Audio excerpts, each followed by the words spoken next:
You're welcome back to the Youth Debate on Rubbing Minds, brought to you by Channels Television in collaboration with Enough is Enough Nigeria and Wayanaja Television. My name is Ebuka Obiuchendu. And we're on to our third segment for the debate now, focusing on the youth, education, and infrastructure. And let me introduce our speakers for this segment. From Team Atiku, Ilemona Onoja.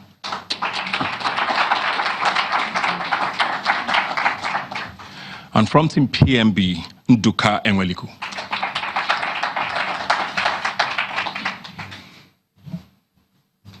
Nice, a handshake. Thank you.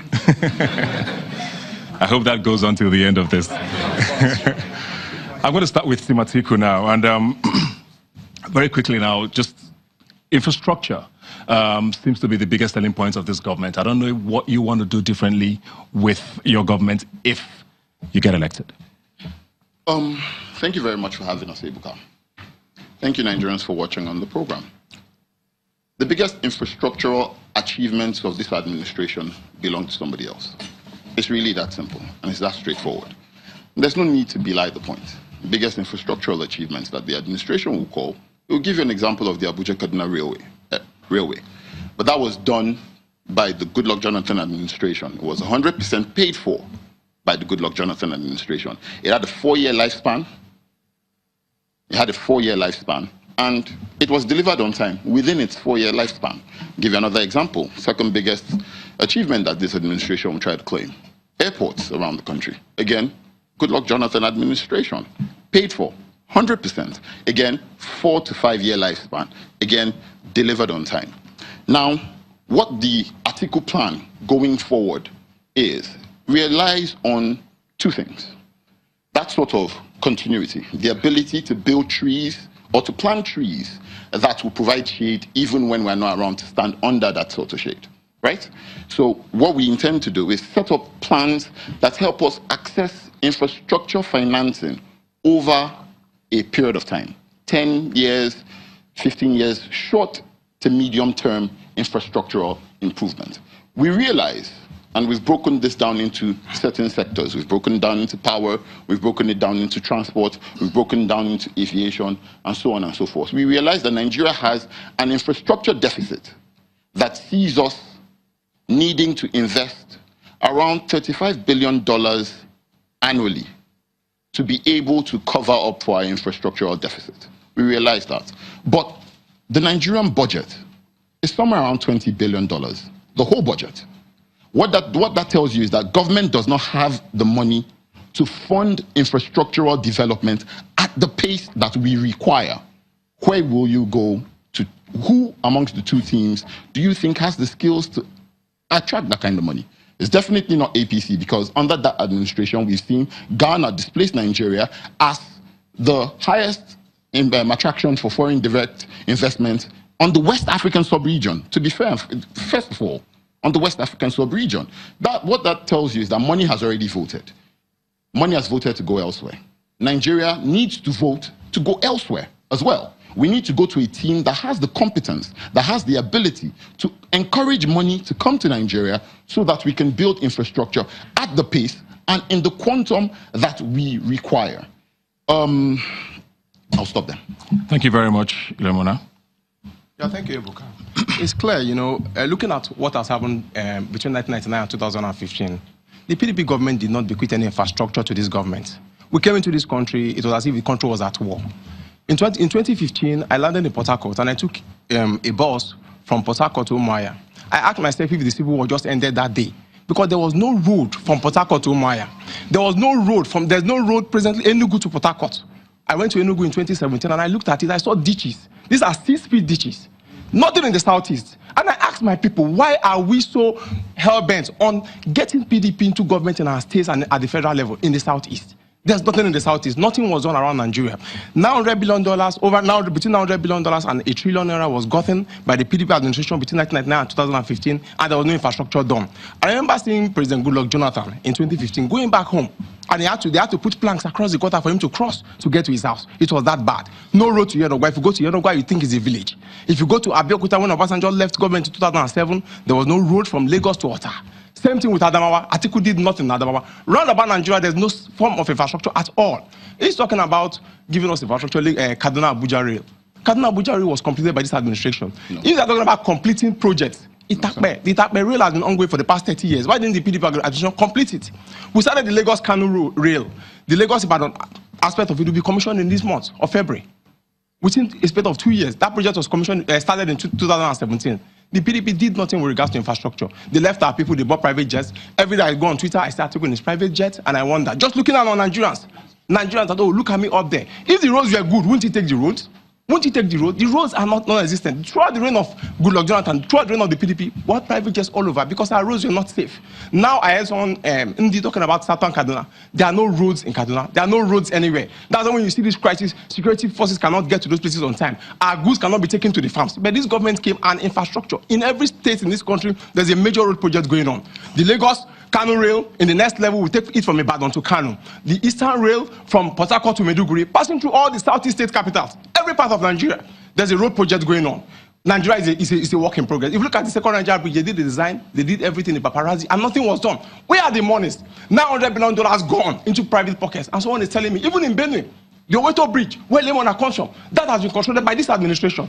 Our farming and agriculture is moving forward. Nothing was done by the PDP. There was no framework. There's nothing. It's talking about a 15-year plan. PDP had no plan for Nigeria. If these infrastructures had been done, if they had been done by the PDP, we wouldn't be talking about lack of jobs. Infrastructure is the lifeblood of any economy. How do you get goods to the market? How do you move goods and services? How do people move around in the country without infrastructure? So that is what this administration is focused on. We're focused on rail, on seaport. The other day we launched the Barrow Seaport. The Barrow Inland Port, seaport, inland waterways, road, rail, airport, interconnecting Nigeria and making life easy for Nigerians. Thank you very much. I still want to stick with him because he needs to make his point and then you rebut. I find it interesting that you're saying that the PDP did nothing because I know that one of the nicknames that the current president has is completer-in-chief, which sort of states that he's completing projects started by the previous administration. So are you saying that's wrong? Well, with regards to calling a completer general, most of these projects were started 30 years ago. Projects that could have taken 2-3 years. This is not true. Projects that could have taken the Lagos-Ibadan Expressway. Since I came into this, since I was going to school in the Ogun State, from 1986 till date, that road has been there. It was not completed. What was in that road that they couldn't complete it? They kept shifting the goalpost. If you look at the Lagos-Benin, I schooled in Uniben. All through the time I was in Uniben, that road was under construction because they left this project so that when one government comes, they take money from it, they come, they increase it, somebody else makes money from it again. That was just what they were all doing. So now you're talking about PDP. Look at the Southeast. Call anybody from the East Sudan. Let them tell me what did the PDP do in the Southeast? What did the PDP do in the Southwest? My sister school in Ogbomoso, Federal Government College of Ogbomoso. I remember going to Ibadan Ogbomoso Road. It was a death trap. Ibadan Ilorin, Mokwa Jeba, what we have done in this government. So these projects were all there. Did they look at the people? Did they care? All right, thank you very much. Thank you very much. We'll quickly rebut certain things. And it is symptomatic of what the APC does, that it constantly misrepresents facts and misunderstands problems. And so because of that, it is unable to solve them. Ilemona is from Kogi State, not Benue. Fundamental mistake. Fundamental. I will now go and tell you about the Benue State project to which you refer. The Logo Oweto Bridge was, first of all, the project was sponsored. It was negotiated for by Senator David Mark. I have personal knowledge of this project, a fundamental part of the almost 161 kilometers of the road involved in that project that take it from Adoka to the border where the bridge had already been being constructed, had already been done. First of all, I will now come to my community. We have a road that starts in Enugu that is called it goes from Enugu to a position in Kogi State. It passes directly through my village, the Unadu Akpanya Odolu Road. It's a federal road. It was started by the administration of President Goodluck Jonathan, and it was stopped by the administration. Thank you very much, Lemona. Let's move to education now, because sometimes with campaigns we tend to forget how important education is, and for a lot of people that is the reason why Nigeria is where it is today, because a lot of neglect has gone into that sector. We just saw as to go on an extended strike. What is the plan for education for tertiary institutions? Are there plans to make them self-sustaining? Is there plan to make primary education? What is the plan with regards to the Atiku Better Nigeria, Better Life plan? I think one thing that people should hold at the back of their minds at this time is 4 strikes. Some are still ongoing. At least one is still ongoing. ASU, COASU, ASUP, and that's ASU, COASU, Colleges of Education, just terminated the strike. ASU just terminated the strike. ASUP, polytechnics are still on strike. The fundamental problem relating to why we have a repeat of strikes is funding, fundamentally. We had gotten to a stage where we had seen the Goodluck administration exponentially increase year on year the allocation, the percentage of allocation, the quantum, that is Naira value, and then the percentage of the allocation to education year on year between 2011 and 2015. Once the Buhari administration came in, there was a percentage reduction. The Atiku plan commits to increasing the allocation to education in the Nigerian budget to 20%. The UN recommended standard is 26%. But we take into cognizance the fact that with so much of our debt being used to service loans, with so much of our budget. I want to jump in here, sorry, very quickly, because I know you've talked a lot about strikes and all of that. But I remember, a lot of Nigerians remember that the longest strike we've had in recent times happened under the PDP. I'll remind you something. I want to know what then is the attraction this time? I will quote one of the things that the president of the Senate, Dr. Bukola Saraki, quoted when he returned to the PDP. He said, PDP has learned more from its defeat in 2015 than APC has learned from its victory. We have to say that we as people, we recognize, and one of the things that the PDP insists on doing to the Nigerian people is being truthful. We recognize that many mistakes were made in the past, but we have learned from those mistakes. And we are insistent that because we know where those pit holes have been in the past, we will make sure that we do not repeat them in the future. We have people who have refused to learn from their past, who are refusing to learn from their present, and who will definitely not learn from that future. We're saying to our people, we're saying to the Nigerian people that we recognize that if we increase funding to education, we'll be able to ensure that we have a situation where these strikes over earned allowances, over a backlog of salaries, over a lack of infrastructure in schools will be resolved. I know somebody will quickly throw the jab at me about 16 years of PDP. Thank you very much. But like I want to come to you. PDP, sorry. Nigeria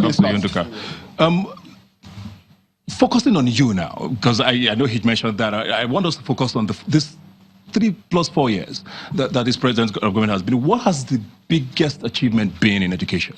Yeah, with regards to education, thank you. With regards to education, quickly I would like to talk about something. The issue about ASU strike started in 2001. From the strike of 2001, where the agreement was not respected, it was not implemented by the Obasanjo-Atiku government. And why didn't they implement it? They didn't implement it because Obasanjo as president, Atiku as vice president, wanted to establish private universities. Obasanjo established the Bells University, Atiku established the Apti University.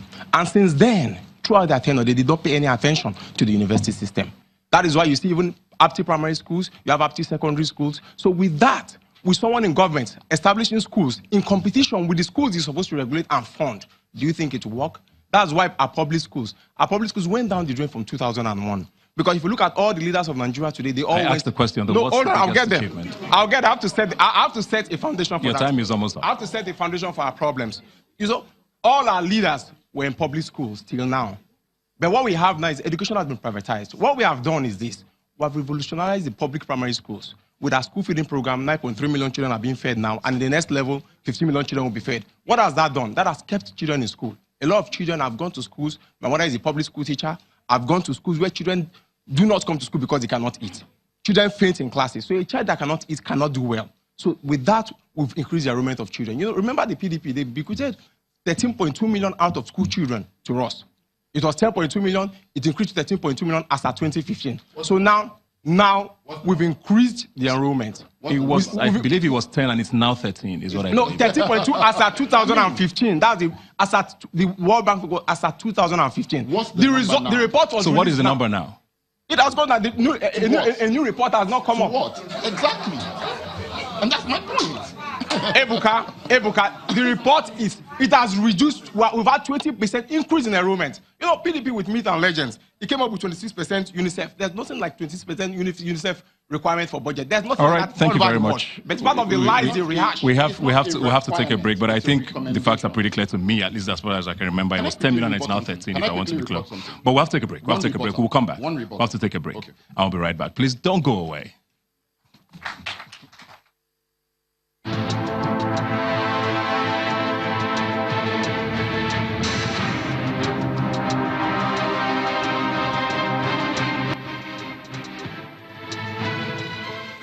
Welcome back to the youth debate on Robbing Minds. Please follow the conversation on social media. The hashtag is Robbing Minds without a G. All right? All right, I'll switch our conversation now, and the next topic is corruption. And speaking for Team PMB, I'd like to call on Miani Bukar, Public Policy and Governance Advisor. Please come up. And for Team Atiku, Special Advisor to Atiku on Policy, Mohamed Bello.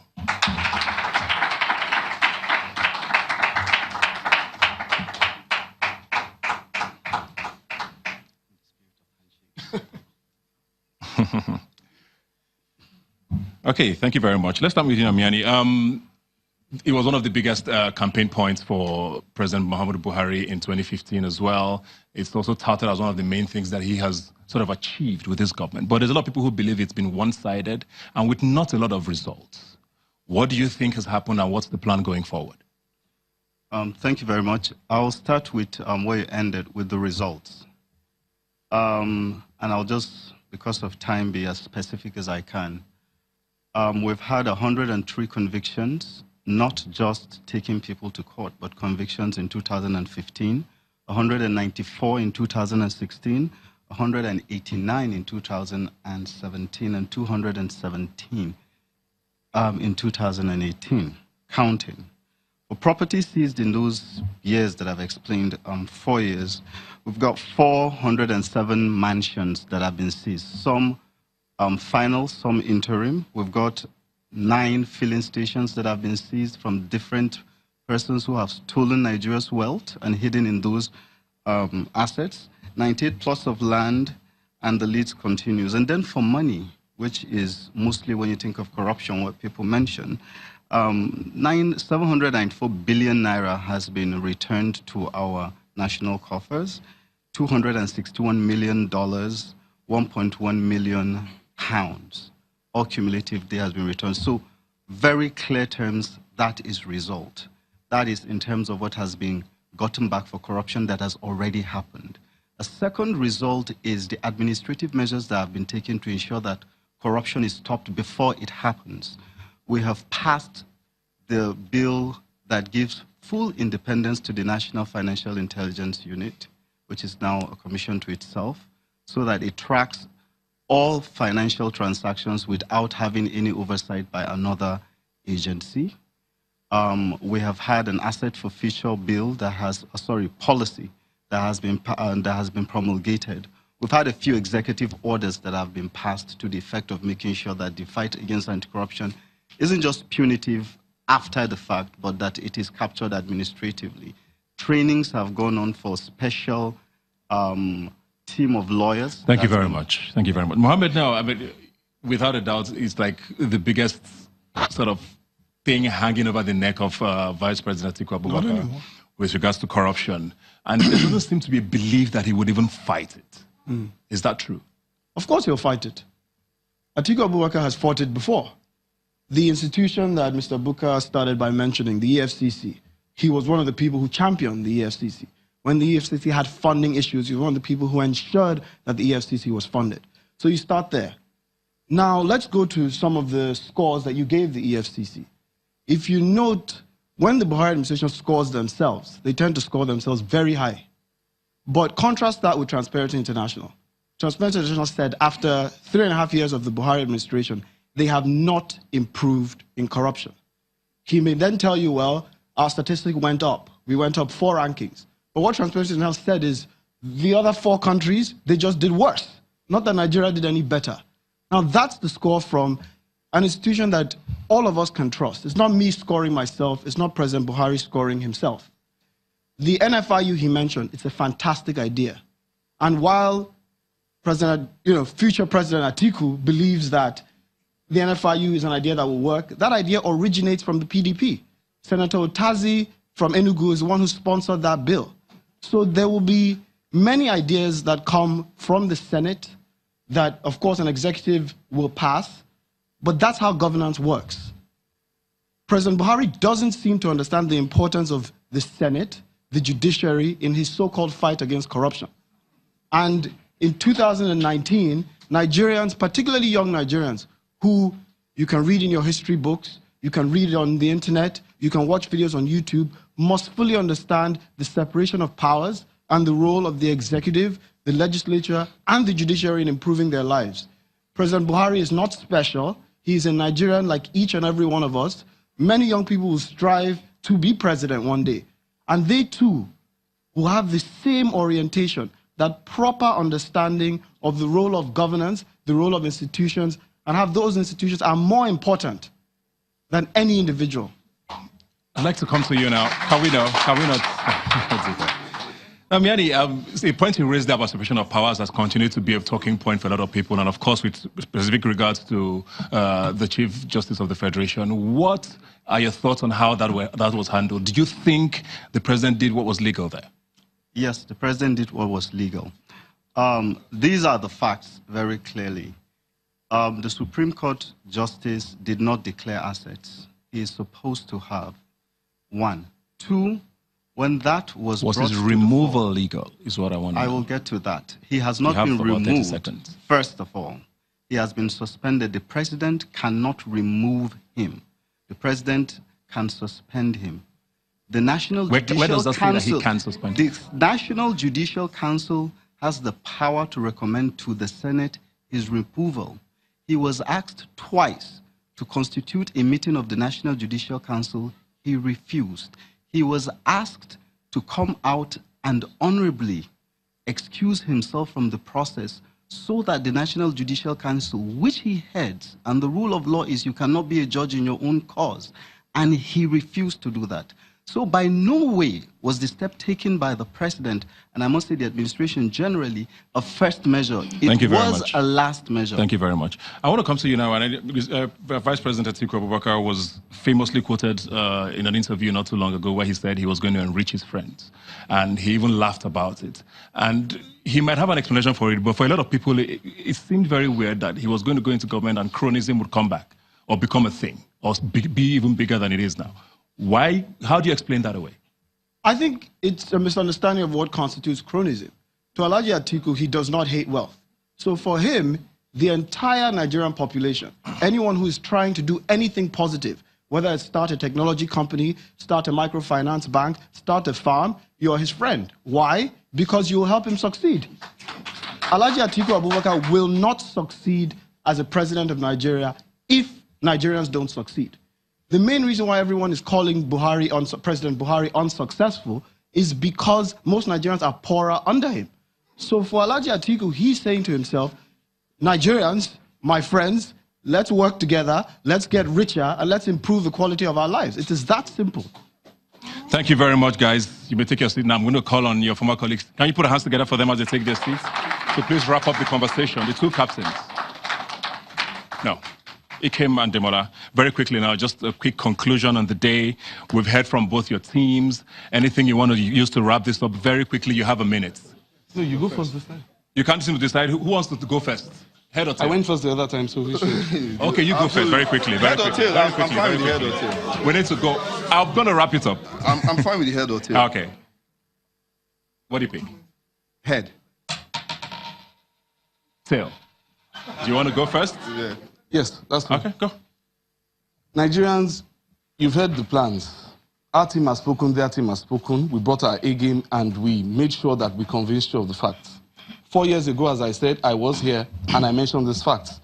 I do not plan to be here in a youth debate 4 years' time, but our lives are going away. The choices you make on Saturday, February 16, will determine the direction in which Nigeria will move for the next 4 years. If a man fools you once, shame on that man for duplicity, shame on that man for lying, shame on that man for deceit. But if a man fools you twice, shame on you for being foolish, shame on you for being gullible. Better is better. Thank Next you very level much. has different interpretations. The next level of hunger. Ikem. The next level of recession is depression. Thank you. The next level of thirst is drought. Very quickly. The next level of that Buhari will not go well for Nigeria. Thank you. Okay. So I'll be, so thank you again. And you've heard what our plans are. And we believe that everyone who goes out in 6 days' time, you and I, we have a responsibility to ourselves, our children, our future, and our fellow citizens to reflect deeply and think about the sort of country that we are building and the sort of country that we're going to leave for our children. Now, we have two sides for the most part.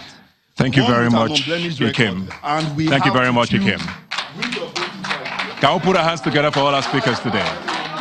Thank you very much. Thank you. Please remain seated. Remain seated. Please remain seated. Thank you very much to our amazing audience. Almost amazing. You guys are quite well behaved. And of course, to our amazing speakers who did amazing today. Special thank you, of course, to Channels Television, Y Nigeria, and of course, Enough is Enough Nigeria. Thank you for following the conversation. Please, you still have till tomorrow to pick up your PVCs. If you haven't done that, try and do that by tomorrow. Elections are 6 days away. On the 16th of February, you're going to be voting to change your life pretty much. And I think the vote is in your hands. If you do not do it, nobody else will do it for you. Thanks for joining us, and I'll see you next Sunday.